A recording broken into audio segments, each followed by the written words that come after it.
Discovery of electron किसको बोला जाता, कौन किया था? डिस्कवरी ऑफ इलेक्ट्रॉन किसने किया था? J Thomson. इलेक्ट्रॉन्स का डिस्कवरी जे थॉमसन ने किया था। सेटअप किसने लगाया था? किसने? क्रूक्स ने। इलेक्ट्रॉन्स का नाम किसने दिया था? स्टोनी ने। ठीक है। हाई वोल्टेज क्यों प्रोवाइड किया जाता है? हाई वोल्टेज क्यों प्रोवाइड किया जाता है? क्योंकि कैथोड और एनोड के बीच में अगर सर्किट क्लोज करना है तो एयर में तो होगा नहीं, तो उसके लिए हाई वोल्टेज देके उस गैस को क्या किया जाता है? आयनाइज किया जाता है। अच्छा, अलग अलग गैस लेंगे तो ई बाई एम का वैल्यू क्या होगा? सेम होगा या डिफरेंट होगा? क्यों सेम होगा? क्योंकि ई बाई एम का वैल्यू क्या होता है? ई बाई एम मतलब चार्ज अपॉन, तो कोई भी एटम से जब निकलेगा तो इलेक्ट्रॉन ही निकलेगा ना, इलेक्ट्रॉन का चार्ज और मास चेंज थोड़ा ना हो जाएगा, बराबर है क्या? अगर मान लो सोडियम इलेक्ट्रॉन निकाला या हाइड्रोजन इलेक्ट्रॉन निकाला, इलेक्ट्रॉन तो इलेक्ट्रॉन होता है, तो उसका ई बाई एम वैल्यू चाहे वो हाइड्रोजन से निकल के आया हो या सोडियम से निकल के आया हो तो एक जैसा होगा, होगा ना? क्या कैथोड रे कहां से निकलता है? कैथोड रे कहां से निकलेगा? कैथोड रे किस इलेक्ट्रोड से निकलता है? कैथोड से निकलता है, इसीलिए उसका नाम कैथोड रे पड़ा हुआ है। कैथोड रे में कौन सा पार्टिकल्स है? इलेक्ट्रॉन्स। और वो स्ट्रेट लाइन मूव करता है या कर्व है? Straight line. क्या उसका स्पीड लाइट के स्पीड के बराबर होता है? हैं? कि होता है? स्पीड हाई होता है लेकिन स्पीड ऑफ लाइट के बराबर नहीं होता है। हैं? हाँ, स्पीड ऑफ लाइट के बराबर नहीं होता है। समझ में आया क्या?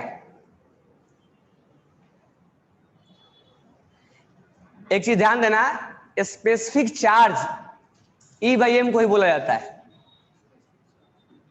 Specific charge E by M को ही बोला जाता है। ठीक है। क्या कैथोड रे विजिबल है या इनविजिबल है? क्या है? तब कैसे मालूम चला जे थॉमसन को कि वो लाइट निकल रहा है? जिंक सल्फाइड के ऊपर क्या किया था? स्ट्राइक किया था, वो क्या हो जाता है? ग्लो हो जाता है।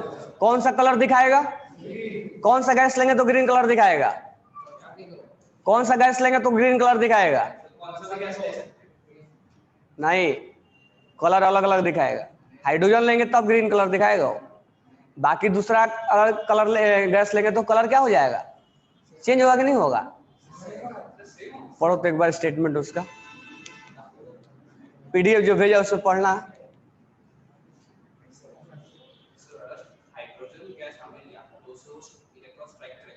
तो एक ही एनर्जी लेवल से स्ट्राइक करेगा तो मतलब जो स्पेक्ट्रम रहेगा वो सेम रहेगा ना सबके लिए। बरोबर। वो जो पीडीएफ भेजा उसमें देखना है कि स्टेटमेंट कुछ लिखा है क्या ऐसा?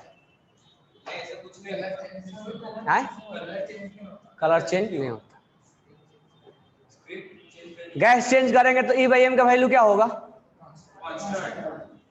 ऐसा तो नहीं कि हाइड्रोजन के लिए ज्यादा और सोडियम के लिए कम होगा। नहीं।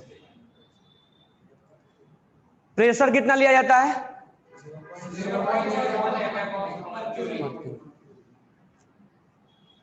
कैथोड रे में किस पार्टिकल्स को स्ट्रीम ऑफ बोला जाता है? इलेक्ट्रॉन बोला जाता है।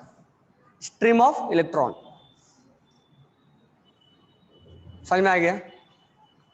रेडिएशन में लाइट होता है, यानी कि ना तो एटम आयनाइज होता ना तो करंट पास होता, नहीं तो ये समझ में आता है कि करंट पास आखिर सर्किट क्लोज किसने किया? एटम तो किया नहीं है, तो सर्किट क्लोज इलेक्ट्रॉन ने किया है। ठीक है। अगर मान लो चार्ज का वैल्यू ज्यादा होगा, जितना ज्यादा चार्ज होगा तो इलेक्ट्रिक फील्ड के तरफ उसका डेविएशन ज्यादा होगा या कम होगा? तो किस किस कंडीशन में डेविएशन बहुत ज्यादा होगा? चार्ज ज्यादा होना चाहिए, मास क्या होना चाहिए? मास कम होना चाहिए, और वोल्टेज क्या होना चाहिए? इसका मतलब ज्यादा से ज्यादा डेविएशन अगर सोचना है तो चार्ज कम होना चाहिए, मास, चार्ज क्या होना चाहिए, ज्यादा होना चाहिए, मास क्या होना चाहिए, कम होना चाहिए, और वोल्टेज क्या होना चाहिए, ज्यादा होना चाहिए।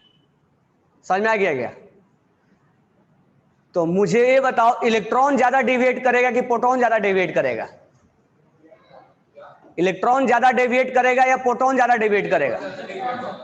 कौन डेविएट करेगा? इलेक्ट्रॉन ज्यादा डेविएट करेगा। क्यों? लाइटर है वो। अब न्यूट्रॉन ज्यादा डेविएट करेगा कि इलेक्ट्रॉन? कौन? न्यूट्रॉन डेविएट ही नहीं करेगा। क्यों? क्योंकि उस पर चार्ज है ही नहीं, तो न्यूट्रॉन डेविएट नहीं करता है क्योंकि वो चार्जलेस होता है। समझ में आ गया क्या? ई बाई एम को हम स्पेसिफिक चार्ज बोलते हैं। अगर कोई चार्ज पार्टिकल अगर स्पीड में है, स्पीड में जा रहा है, तो उसका मास बढ़ जाएगा या कम हो जाएगा? उसका मास क्या हो जाएगा? वो वाला हम फॉर्मूला से बता सकते हैं, m equal to M not upon root under 1 minus v by C. अगर v इक्वल टू सी हो जाए तो मास इनफाइनाइट हो जाएगा। ई बाई एम स्पेसिफिक चार्ज उसी को बोला जाता है।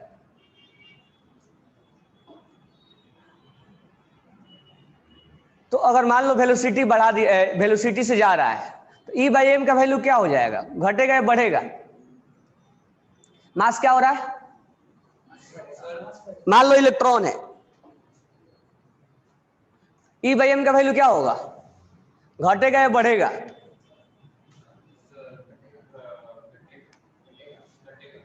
मास क्या हो रहा है? बढ़ रहा है, तो ई बाई एम का वैल्यू क्या हो जाएगा? घटेगा। स्टेटमेंट दिया है ना वॉल्यूम में, स्टेटमेंट दिया, ये वॉल्यूम मिल गया ना 2, वॉल्यूम 2 मिला ना सबको? हाँ, उसमें देखो स्टेटमेंट लिखा होगा, जहां फॉर्मूला लिखा है उसके ऊपर वाला लाइन में देखना,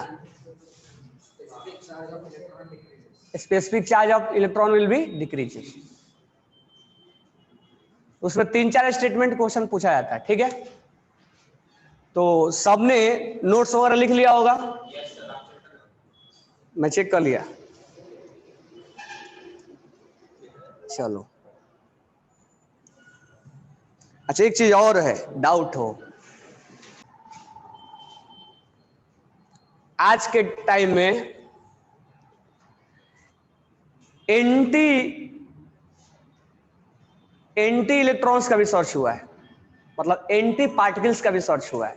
आजकल जो नासा वगैरह इस पे वर्क करता भी है। एंटी पार्टिकल्स यानी हर चीज का, जैसे मैथ में है कि एक्स स्क्वायर अगर लेंगे तो -2 के भी पावर क्या होगा और 2 के भी पावर क्या होगा, तो वैसे ही ये मालूम किया गया है कि जितना भी पार्टिकल्स है उसका एंटी पार्टिकल्स मौजूद है, और उस एंटी पार्टिकल्स पे ग्रेविटेशनल फोर्स काम नहीं करता है आजकल। और ये बोला जाता है कि जब एक इलेक्ट्रॉन को और एक इलेक्ट्रॉन प्लस को और इलेक्ट्रॉन माइनस को जब मिलाया जाता है तो गामा रे निकलता है, और उसमें से हाई एनर्जी डेविएट होता है, मतलब हाई एनर्जी निकलता है। हाँ, एक पार्टिकल्स को और एक एंटी पार्टिकल्स को जब मिलाया जाता है, इसी पर वर्क अभी नासा वगैरह कर रहा है। तो मे भी तुम साइंटिस्ट बनो तो इस पे एंटी पार्टिकल्स पे वर्क कर भी सकते हो। समझ में आया क्या? तो ऐसा नहीं कि आईआईटी में जाने के बाद, आईआईटी हमारा एक प्लेटफॉर्म है, वहां से बहुत जगह लोग जाते हैं, पीएचडी भी करते हैं। कोई ये जो हमारा ये नवरत्न कंपनी है, गेट है, ओएनजीसी, इंडियन ऑयल, ये जितने भी है गवर्नमेंट सेक्टर के, वहां से भी जाते हैं, कोई पीएचडी कर लेता है। तो एक आईआईटी प्लेटफॉर्म, कोई आईएएस की तैयारी करने लगता है, आईएएस वाला ज्यादा आईआईटीएन भी होते हैं, तो एक हमारे लिए एक प्लेटफॉर्म तैयार हो जाता है। ठीक है, तो कहने का मतलब ये है कि जितने भी पार्टिकल्स है उसका एंटी पार्टिकल्स अभी चल रहा है सर्च, तो हम उसके बारे में हालांकि पढ़ना नहीं है, बस 1-2 पॉइंट्स मैं बता दे रहा हूं, उसको लिख लो।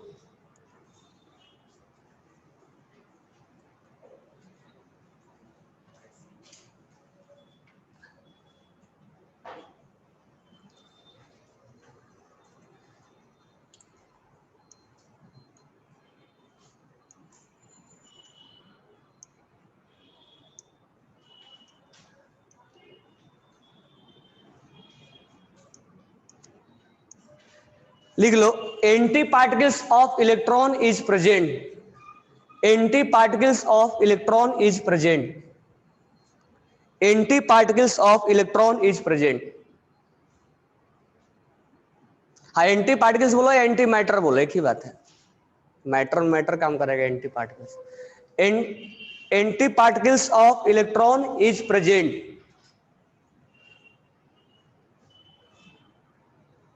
which is similar to electron, which is similar to electron, which is similar to electron but opposite sign,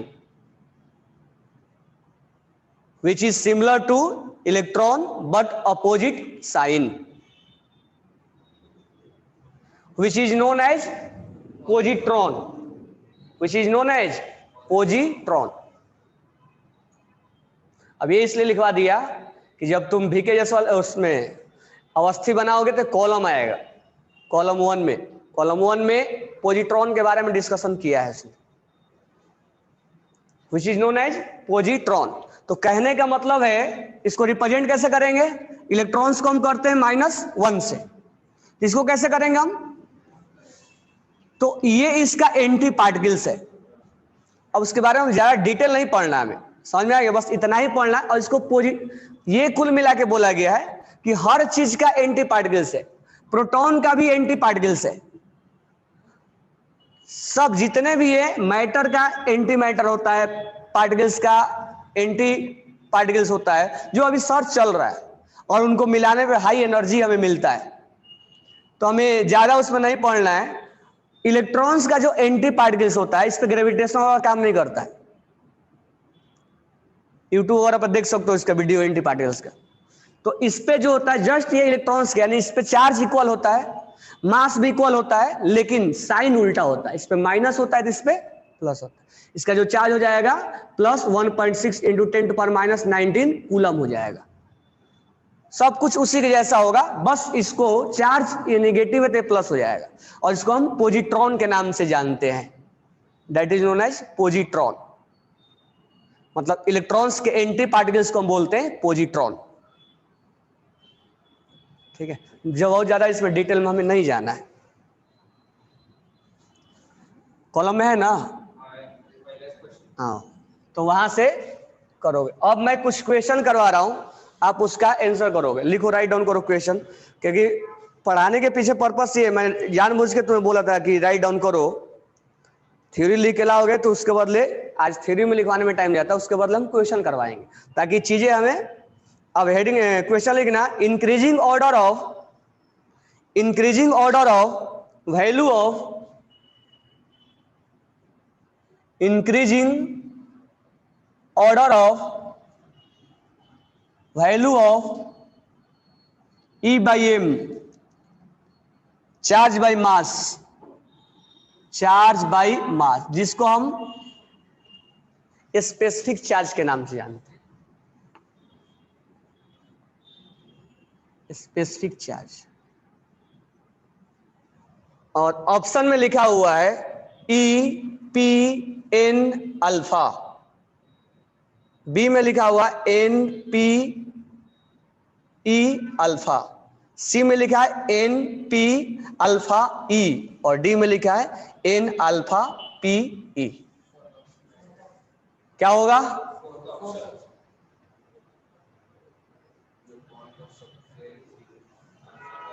और सब न्यूक्लियस में ही मिलेगा।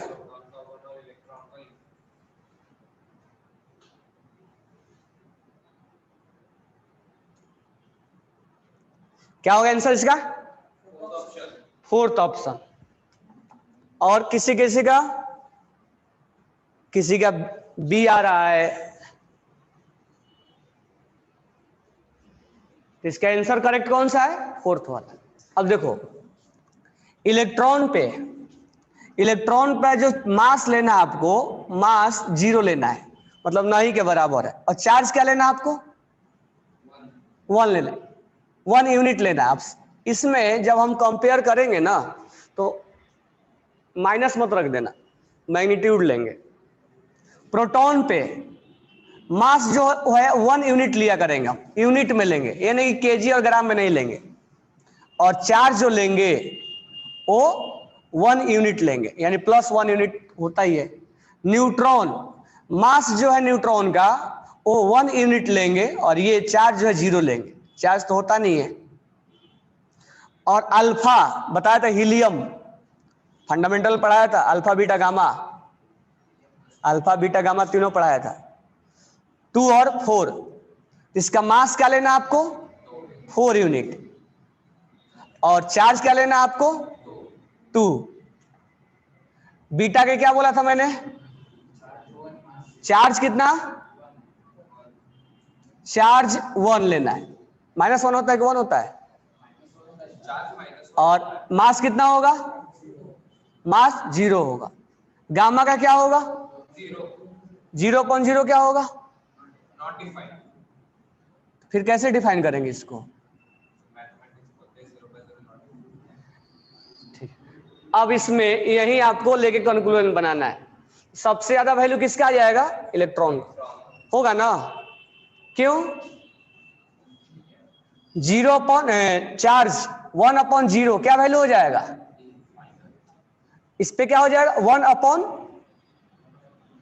और इस पे क्या हो जाएगा 0/1 क्या हो जाएगा, और इस पे क्या हो जाएगा 4/2/4 कितना आ जाएगा। तो सबसे कम वैल्यू किसका आया,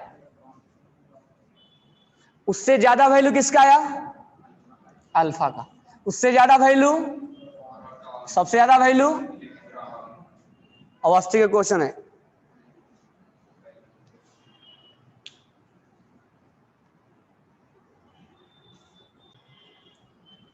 इसको तो हम डिफाइन ही नहीं करेंगे। चार्ज अपॉन मास के वैल्यू में कोई डाउट है, चार्ज हम जानते हैं, मास हम जानते हैं, charge mass, charge mass, charge मास।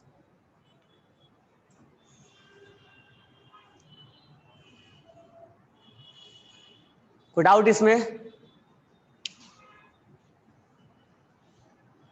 चलो नेक्स्ट क्वेश्चन लिखो। Mass to charge ratio, mass to charge ratio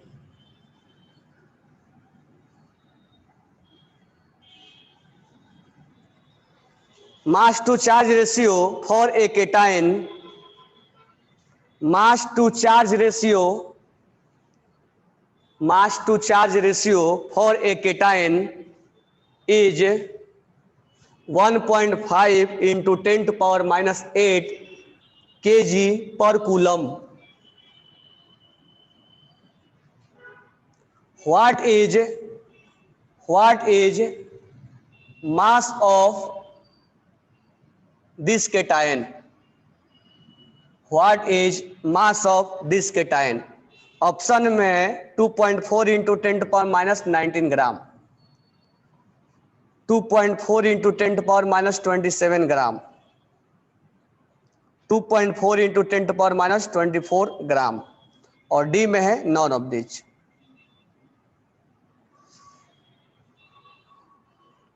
अब इस चीज को हम कहां डिस्कशन करेंगे, तो जब मुल्लिकन्स पढ़ाएंगे, मुल्लिकन्स आयल्स ड्रॉप मेथड, तो जे थॉमसन ने क्या निकाल के दिया था E/m, हालांकि E/m है नहीं, M/E है।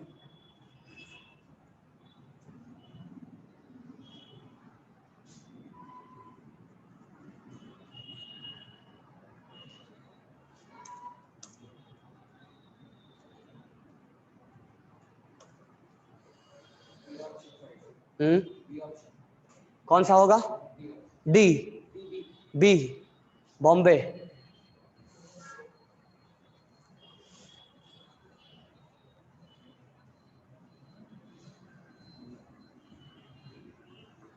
अब देखो ये चीज जो है, जे थॉमसन को क्या मिला था, E/m वैल्यू मिला था, नहीं कि उसको चार्ज मिल गया था, मास मिल गया था, रेशियो निकाल दिया था, ऐसा नहीं मिला था उसको। उसको डायरेक्ट इसका वैल्यू मिला था इलेक्ट्रॉन्स के लिए। जे थॉमसन को ऐसा नहीं कि इलेक्ट्रॉन्स का वैल्यू चार्ज मिल गया था, मास मिल गया था, उसमें वैल्यू पुट करके E/m निकाला था, नहीं, उसका डायरेक्ट यही वैल्यू मिला था। अब बाद में चल के मुल्लिकन्स को चार्ज का वैल्यू मिल गया था। इस चार्ज को वैल्यू को उठा के इसमें पुट कर दिया गया, मास निकल गया था। अब देखो इसको कैसे निकालेंगे। हमें किसका वैल्यू दिया गया है, एम बाई का। मैथ की तरह सोच लो इसको, एम बाई का वैल्यू दिया गया है, इसमें कुछ है थोड़ा ना, एम का वैल्यू दिया। अच्छा ऑप्शन में ग्राम में है, तो इनटू क्या कर देंगे 3 ग्राम पर कूलम में आ जाएगा। केजी को ग्राम में बदलना है तो क्या करेंगे 1000 से मल्टीप्लाई कर देंगे, क्योंकि 1 केजी इक्वल टू क्या होता है 1000 ग्राम, तो हमारा ग्राम पर कूलम हो गया। ये इसका वैल्यू दिया हुआ है, ठीक है। हमें पूछा है कि मास क्या होगा, ये क्या है चार्ज, उसके टाइम पे चार्ज कितना है +1 है ना, केटाइन पे चार्ज मतलब +1 ही लेंगे, अगर दूसरा होता तो हम नहीं बोलते इसको। तो केटाइन पे चार्ज बोल सकते हम, एम पे चार्ज +1 ही लेंगे हम, क्योंकि उसने लिखा नहीं है, यूनिपॉजिटिव चार्ज मान लेंगे हम। तो उस इलेक्ट्रॉन उस केटाइन पे चार्ज हम मान लेंगे इतना है, +1 है। अब जब +1 है चार्ज उस पे, तो ऐसे सोचो कि सोडियम पे प्लस है, तो सोडियम के ऊपर कितना चार्ज है, वैल्यू बताओ, चार्ज का वैल्यू बताओ। सोडियम के ऊपर कितना चार्ज है, +1 चार्ज है, उसका वैल्यू बताओ कूलम में। हाँ, सोडियम के अंदर 11 प्रोटॉन है और 11 इलेक्ट्रॉन है, चार्ज कैंसिल हो गया, न्यूट्रल है। सोडियम से बन गया सोडियम प्लस, यानी इसमें 11 प्रोटॉन है और 10 क्या है, एक इलेक्ट्रॉन एक प्रोटॉन बच गया ना, यानी ये जो चार्ज क्रिएट हुआ वो 1 प्रोटॉन के बराबर है, यानी 1 प्रोटॉन चार्ज है इसके ऊपर, और 1 प्रोटॉन का चार्ज कितना होता है, कितना होता है कि नहीं होता है, यानी +1 चार्ज होगा तो वैल्यू कूलम में कितना होगा। ये +1 यूनिट में बोल रहे हो, जो अभी अभी तुम्हें किसमें बताया था मैंने, E/m के लिए निकालने के लिए बताया था। तो तुम जो बोलते हो कि यूनिट पॉजिटिव चार्ज है, मतलब +1 बोलते हो, +1 यूनिट में है और कूलम में इतना होगा, उसको पहले लिख लो, क्योंकि ये चीजें।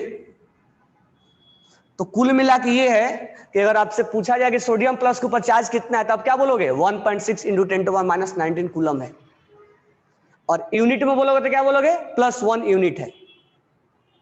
अगर मान लो ऐसा है कि Mg है, अब Mg पे 12 प्रोटॉन है और 12 इलेक्ट्रॉन है, अभी तो न्यूट्रल है, ये कोई चार्ज नहीं है इसके ऊपर। अब ये 2 इलेक्ट्रॉन लूज कर दिया, तो +2 यूनिट चार्ज यूनिट में बोल रहे हो तुम, हमने बोला कूलम में बताओ। हाँ, तो 1.6 × 10⁻⁹। अब यहां पर लिख देते हैं 12 प्रोटॉन है और 10 क्या हो जाएगा, तो 10 इलेक्ट्रॉन से 10 प्रोटॉन क्या हो गया, कैंसिल, 2 प्रोटॉन बच गया। तो इसके अंदर 2 प्रोटॉन बचा हुआ है, और 2 प्रोटॉन का चार्ज क्या लिखेंगे, क्योंकि एक प्रोटॉन पे चार्ज कितना होता है 1.6 × 10⁻⁹।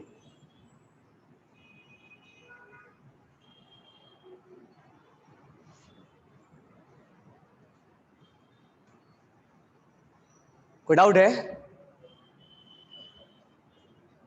ये चार्ज में कोई डाउट नहीं है ना। यूनिट में मत बोल रहे कि सर ये कूलम कहां से आ गया, ये यूनिट में लेते हैं हम, इसीलिए E/m का वैल्यू निकालते समय कूलम का हमने कंपेयर नहीं करवाया था, वो थोड़ा क्या हो जाएगा, कूलम में कंपेयर करोगे तो क्या होगा, न्यूमेरिकल्स बढ़ेंगे, उसके कैलकुलेशन बढ़ेंगे, हमने यूनिट में लेके कंपेयर करवाया था। तो इस पे +1 चार्ज का मतलब इतना कूलम होता है, और +2 चार्ज का मतलब इतना कूलम हो गया, या यूनिट में बोलना है तो +2 चार्ज बोलना है, +2 यूनिट है, और कूलम में बोलना है तो 1.6 × 10⁻⁹ कूलम। कोई डाउट नहीं होना चाहिए। अब यहाँ पर हालांकि इसने डिस्कशन नहीं किया है कि +1 लेना है कि +2 लेना है, तो हम बाई डिफॉल्ट क्या लेंगे +1, और ये अवस्थी का क्वेश्चन है। ये क्लियर हो गया ये। चलो अब इसमें क्या करेंगे हम, तो हम मान लेते हैं कि इसके ऊपर +1 चार्ज है, तो चार्ज का वैल्यू क्या हो गया, चार्ज इक्वल टू +1 यूनिट। कौन सा चार्ज होगा, प्रोटॉन का चार्ज होगा ना, जो ये चार्ज डेवलप कर रहा है किसके वजह से डेवलप हो रहा है? प्रोटॉन की वजह से, क्योंकि प्रोटॉन बढ़ गए हैं इसके। तो ये 1 प्रोटॉन का मतलब 1.6 इंटू 10⁻19 कूलम, यही हुआ ना। E/m का वैल्यू दिया गया है और ये वैल्यू इस केटाइन के लिए हमें मालूम है, तो m निकालना है तो 1.6 इंटू 10⁻19 पुट कर देंगे। इसी तरह से इन्वेंशन हुआ था चार्ज ऑन, इसका मास ऑन इलेक्ट्रॉन का। जब E/m वैल्यू जे थॉमसन को मिल गया था तो उसके बाद मुलिकन्स ने इसका वैल्यू निकाला था और तब जाके मास का वैल्यू मिला था। वो इसी तरह से मिला था। जैसे ऐसे मैथ की तरह सोच लो कि x/y का वैल्यू मिला था, हमें ना तो x का वैल्यू मालूम था ना तो y का वैल्यू मालूम था, बस इतना मालूम था कि x/y 10 है। ना तो x मालूम था ना तो y मालूम था, बस इतना मालूम था उसको जे थॉमसन को कि x/y का वैल्यू 10 आ रहा है। लेकिन एग्जैक्ट x क्या है और एग्जैक्ट y क्या है ये हम नहीं जानते थे। ऐसा भी हो सकता है कि 100/10 हो सकता है, ऐसा भी हो सकता है कि 20/2 हो सकता था, ऐसा भी हो सकता था कि 30/3 हो सकता था। लेकिन उसको एग्जैक्ट x और एग्जैक्ट y का वैल्यू उसको नहीं मालूम था जे थॉमसन को। तब जाके मैथ की तरह सोचना है, तब जाके मुलिकन्स को y का वैल्यू मिला, y का वैल्यू मिला कि y का वैल्यू मान लो मिल गया हमें 2। चलो मुलिकन्स को मिल गया y का वैल्यू 2 और यहां वैल्यू क्या आ रहा था 10। तब समझ में आया कि x का वैल्यू 20 आएगा। इस तरह से सर्च हुआ मास ऑफ इलेक्ट्रॉन का। तो आगे हम बात करेंगे, लेकिन हम न्यूमेरिकल्स बनवा रहे हैं। तो न्यूमेरिकल्स में ऐसा नहीं कि हम थ्योरी पढ़ लेंगे तभी बनाएंगे, मैथमेटिकल है। नॉर्मल तरीके से सोचोगे तो ये क्वेश्चन हो जाएंगे। तो ये चार्ज हमें मिल गया, क्योंकि हम चार्ज के बारे में अक्सर पढ़ के आते हैं यहाँ पे 10th क्लास से, लेकिन उस चीज को मैं थोड़ा सा कूलम में लेके जा रहा हूं। अब यहाँ वैल्यू किसका दिया गया है? 1.5 इंटू 10⁻⁸ इंटू 10⁻3 ग्राम पर कूलम। ये भी कूलम में है। अच्छा, ये कूलम और एक कूलम क्या हो जाएगा? कैंसिल। मास इक्वल टू कितना आ गया? 1.5 into 10⁻⁸ into 10⁻3 into 1.6 into 10⁻⁻19 coulomb. और ये क्या हो गया? ग्राम पर कूलम। कूलम से कूलम मास किस में आ जाएगा? ग्राम में। तो एक बार बताओ कौन सा आंसर आ रहा है? ये आ रहा है।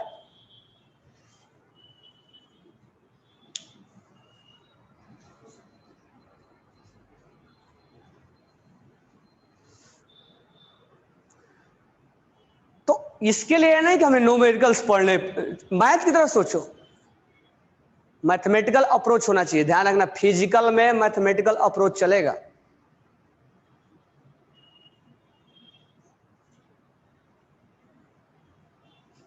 कोई डाउट इसमें? तो E/m का वैल्यू वैसा ही है जैसा x/y का वैल्यू है, बस इतना ही सोचना है। किसी को जे थॉमसन को ना तो E का वैल्यू मालूम था ना तो m का वैल्यू, दोनों x/y का वैल्यू मालूम था उसको, एक एक पर्टिकुलर का वैल्यू नहीं मालूम था उसको। बाद में चल के मुलिकन्स को E का वैल्यू मालूम चला, तब उसमें वैल्यू पुट कर दिया गया। ऐसा ही, यानी ऐसा ही तरीके से उसने क्या किया? इलेक्ट्रॉन्स का मास निकाला गया है। तो दो साइंटिस्ट मिलेंगे तब इलेक्ट्रॉन्स का मास निकलेगा, एक मुलिकन्स मिलेगा और एक जाके ये जे थॉमसन का E वैल्यू मिलेगा तब निकलेगा। तो E/m के ऊपर न्यूमेरिकल्स पूछा जाता है आपको ऐसे। तो मैं न्यूमेरिकल्स अप्रोच करवा रहा हूँ कि न्यूमेरिकल्स कैसे बनाओगे। वो कैसे आया वो नहीं पूछा जाएगा, वो तो हमारा हमने अप्रोच लगा लिया कैसे। न्यूमेरिकल्स ऐसे दिया जाएगा आपसे, E/m का वैल्यू कंपेयर करा लिया जाएगा, E/m का वैल्यू या m/e का वैल्यू दे दिया जाएगा और आपसे एक क्वेश्चन पूछ लिया जाएगा। तो उससे क्वेश्चन उठा के हमें पूछना है कि कैसे हम क्वेश्चन अटेम्प्ट करें, साथ में उसका हमें यह भी जानना है कि एक्सपेरिमेंट कैसे हुआ था। तो केवल कहानी जानने से नहीं होगा, क्वेश्चन अप्रोच करना पड़ेगा। इसीलिए कहते हैं ज्यादा से ज्यादा MCQ फोकस करो अगर रिजल्ट लाना है तो।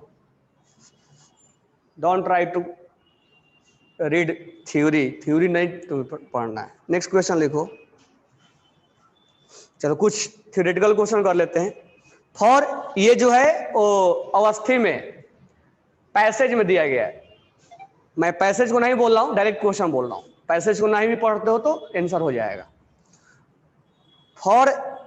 For cathode ray the value of E/m for cathode ray the value of E by M and each and every question based on E by M। ये तो आपसे पूछा नहीं जाएगा सर प्रेशर कितना रखा जाता है, वो तो जान लिए कि प्रेशर इतना रखा जाता है, इतना वोल्टेज पास किया जाता है, वो थोड़े ना पूछा जाएगा, 10th क्लास थोड़े ना है।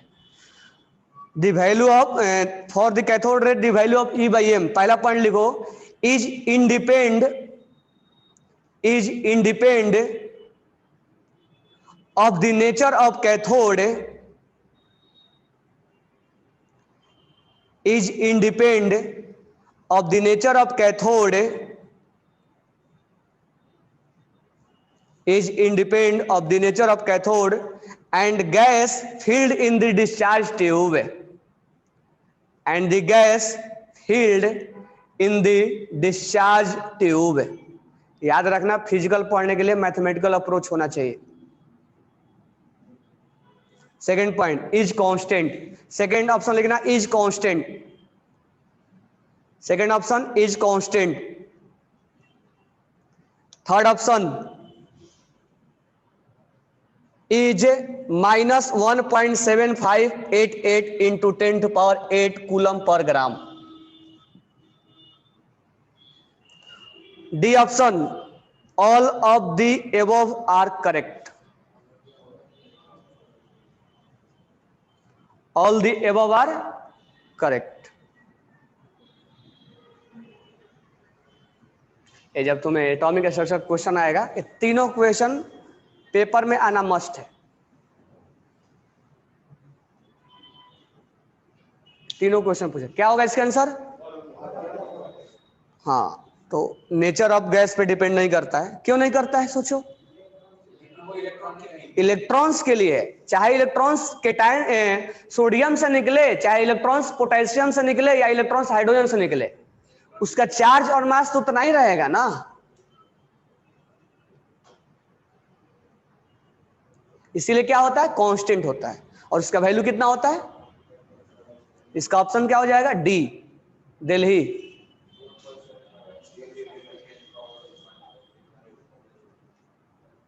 इसका आंसर क्या है? डी है ना। नेक्स्ट क्वेश्चन लिखना, which is not true with respect to cathode ray, which is not true with respect to cathode ray, which is not true with respect to cathode ray। पहला option, a stream of electron, a stream of electron. Second option, charge particle, charge particle. Third option, move with same speed as that of light, move with same speed as that of light।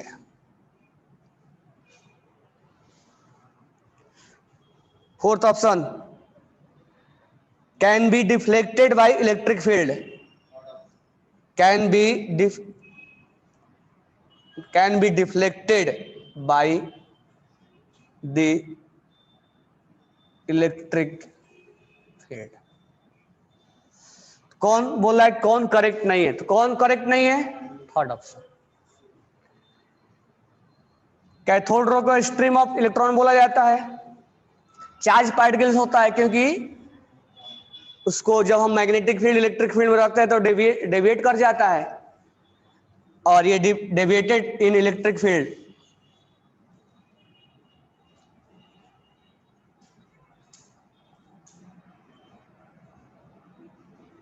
Move with same speed of light, ये नहीं है, light की speed के बराबर नहीं होते इसके स्काई। नेक्स्ट क्वेश्चन लिखना, select the incorrect statement, select the incorrect statement, select the incorrect statement. पहला ऑप्शन है, cathode ray has charge only, cathode ray has charge only, no mass. Cathode ray has charge only, no mass. Next option लिखना, anode ray are deflected, anode ray are deflected by electrical and magnetic field, anode ray are deflected by electrical and magnetic field. अच्छा, anode रे के बारे में नहीं पढ़ा है ना, सोच लेना कि प्रोटॉन का जो सोर्स है ना वो एनोड वाला है। तो सी ऑप्शन लिखना, उसको कैनाल रे भी बोलते हैं। कैनाल रे is named, canal, CANAL, canal, canal रे, कैनाल रे is named for beam of positive charge particle, canal ray is named for beam of positive charge particle। तो इसको अभी नहीं भी करते तो चलता है, एनोड अभी पढ़ाया नहीं हो। डी ऑप्शन लिख लो, anode ray particles carry positive charge, anode ray particles carry positive charge. तो जो हम प्रोटॉन पढ़ेंगे, डिस्कवरी ऑफ प्रोटॉन ना, उसी में जो आएगा वो एनोड रे आएगा। अभी हमें कैथोड रे के बारे में मालूम है, तो आगे हम नेक्स्ट क्लास में, कल के क्लास में, हम कल की क्लास में नहीं, कल तो मूल्यांकन पढ़ाएंगे। तो इसका आंसर हो जाएगा first, cathode ray are charge only, नहीं मास भी होता है, तभी तो जो लाइट फैन है वो रोटेट करता है। ऐसा थोड़ा है कि इलेक्ट्रॉन्स का मास नहीं होता, मास होता है। हम प्रोटॉन के आगे नेग्लिजिबल मान लेते हैं। जब हम एटम का मास काउंट करते हैं तो प्रोटॉन और इलेक्ट्रॉन्स का, प्रोटॉन और न्यूट्रॉन का मास लेते हैं, इलेक्ट्रॉन का मास नहीं लेते हैं। ऐसा नहीं कि इलेक्ट्रॉन्स मासलेस होता है, मास ही नहीं होता, उसका मास होता है। प्रोटॉन के सामने कितना टाइम्स कम होता है? प्रोटॉन का मास और इलेक्ट्रॉन्स का मास, इलेक्ट्रॉन्स का मास कितने टाइम्स कम होता है प्रोटॉन के मास से? 1837 टाइम्स। पीडीएफ में लिखा हुआ है 1/1837 टाइम्स होता है। सेकेंड ऑप्शन है, anode ray are deflected by electric field and magnetic field. वो करेक्ट है, एनोड रे जैसा कैथोड रे वैसा एनोड रे है। इसमें इलेक्ट्रॉन मिला था तो उसमें प्रोटॉन मिलेगा, हालांकि उसको नहीं पढ़ाया हूं। इसका ऑप्शन 1 है। तो मैं तुमको ये बता दूं कि कैथोड रे में मत बोलना कि इलेक्ट्रॉन है तो मासलेस है, नहीं, प्रोटॉन के आगे मासलेस। समझ में आ गया ना? कोई डाउट इसमें? नहीं। तो ये जितने भी क्वेश्चन है सब अवस्थिक है। ये क्वेश्चन पैसेज के था, अब एक क्वेश्चन कॉलम के करा दे, लेकिन ये नहीं कि कॉलम के सर हम जेई नीट के हैं, आता है क्या? हमें कंसेप्ट से मतलब है। अब यहां पर मैच कर लेना, ए है इलेक्ट्रॉन, इलेक्ट्रॉन है, बी जो है वो प्रोटॉन है, और सी जो है वो न्यूट्रॉन है, और डी जो है पॉजिट्रॉन है, और कॉलम 2 में इधर पी है निगेटिव चार्ज, और क्यू है पॉजिटिव चार्ज, और आर है 1.6 इंटू 10⁻⁻19 कूलम, और एस है चार्जलेस। आपको बताना है कि ए का ऑप्शन क्या होगा, बी का क्या होगा, सी का क्या होगा, डी का क्या। एक से ज्यादा भी हो सकता है।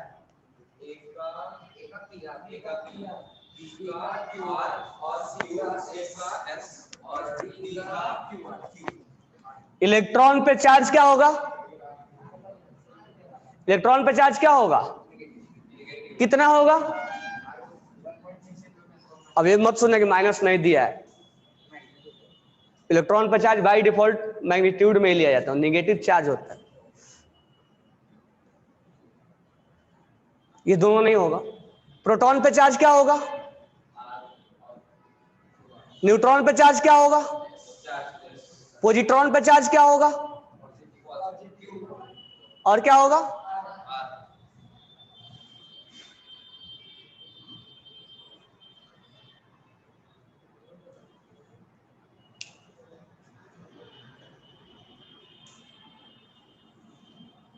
चलो नेक्स्ट क्वेश्चन लिखना, find the E by M value for alpha particle helium +2।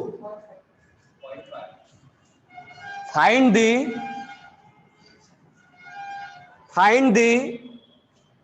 E by M value for alpha particle helium +2 with respect to hydrogen atom. ये वॉल्यूम का इक्वेशन है We1। हीलियम +2 का वैल्यू क्या होगा, कितना होगा?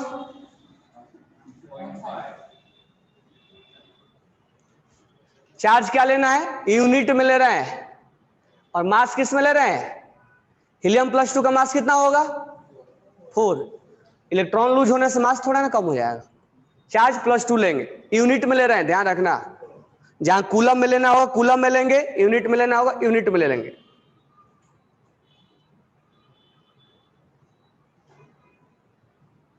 नेक्स्ट क्वेश्चन लिखना, चार्ज ऑन इलेक्ट्रॉन इज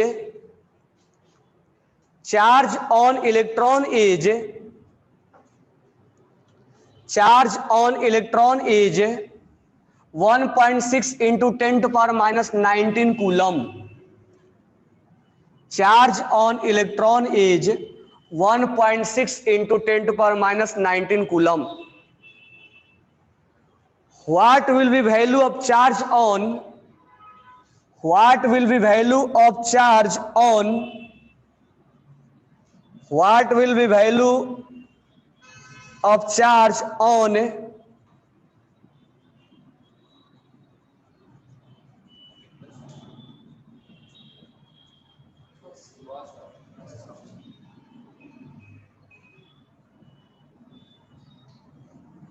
क्या होगा इसका आंसर?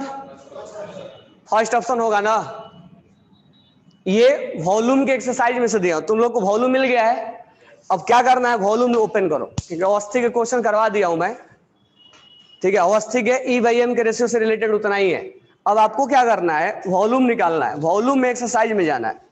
एक्सरसाइज के मैं उसके क्वेश्चन निकालो, कंसेप्चुअल दिया है ना। पेज नंबर निकालो 27। पेज नंबर निकालो 27। पेज नंबर 27 पे क्वेश्चन नंबर 1 to 8। ये मैं सेकंड क्वेश्चन पूछा था अभी।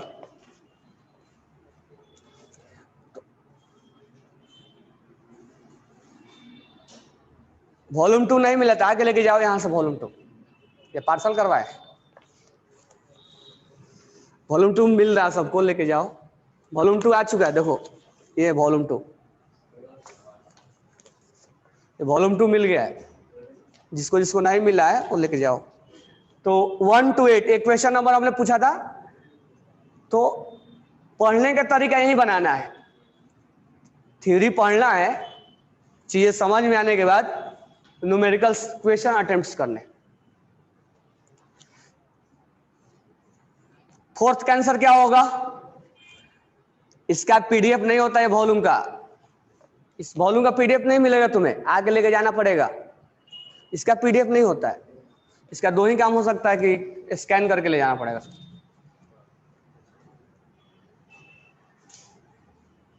आके आपको लेके जाना पड़ेगा।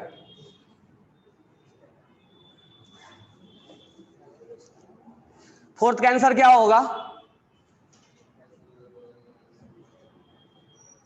Specific charge for the cathode ray क्या होगा? कांस्टेंट। चाहे गैस कोई सा भी ले लिया जाए उसका वैल्यू चेंज नहीं होता। तो आप 1 to 8 ट्राई करोगे घर से। नेक्स्ट लिखो पेज नंबर 30। पेज नंबर 30 पर क्वेश्चन नंबर 1 2 कहां पर 7 तक आपको अटेम्प्ट करना है। हाँ, मतलब जिस दिन पढ़े उसी दिन अटेम्प्ट करना है, ये नहीं कि बाद में कर लेंगे। हमने क्या पढ़ा, तुम क्या पढ़े, क्या क्वेश्चन अटेम्प्ट हो रहा है कि नहीं हो रहा है।